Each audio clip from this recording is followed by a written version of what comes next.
Hey guys, it's Marcus from Learning with Marcus, and today I'm going to be doing a revised edition of my top 5 most difficult languages to learn. So, let's get to this list.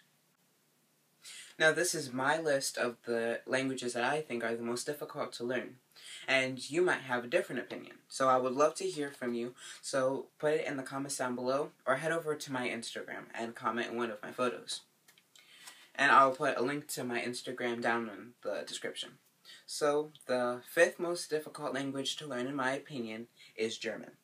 Now, you may recall that I posted a video, 5 most easy languages to learn. And on that list, I had put German on there. And then after I posted that video, I had started to learn German.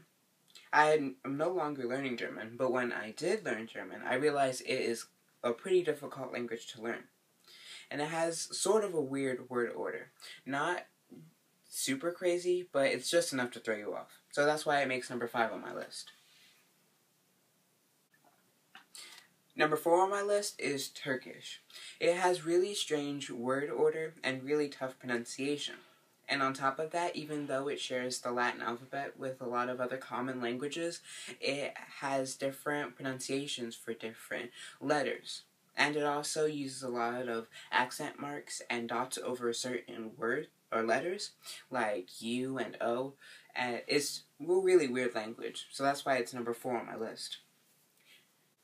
Number 3 on my list is Japanese. Even though grammatically it is really simple, with writing it is super complicated. First of all, it has 3 different alphabets. The first of which is katakana, which is used to spell a lot of English loanwords. Which, if you don't know what English loanwords are, they are basically words straight from the English vocabulary and added to the Japanese vocabulary with a little bit of Japanese accent.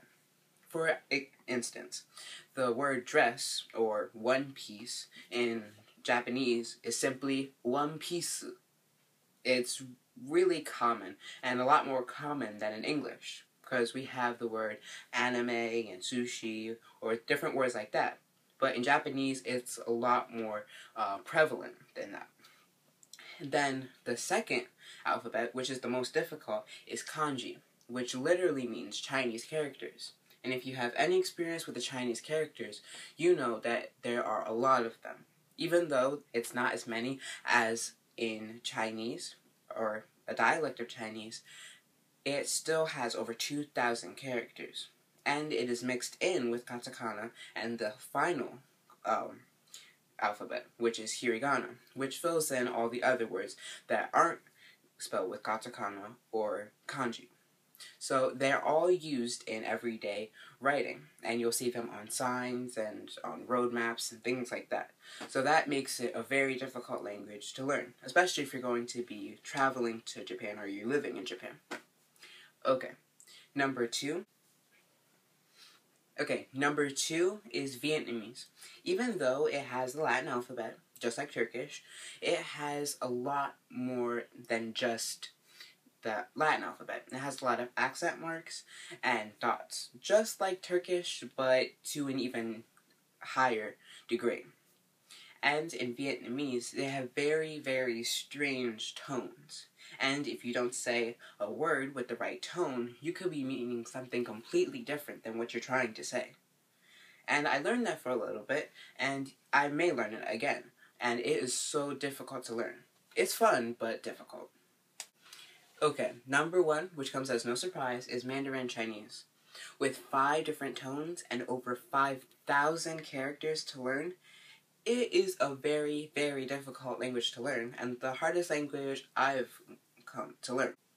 Okay, that's my list of 5 most difficult languages to learn. I would love to hear what your list is, or if you have any feelings on my list. I would love to hear from you.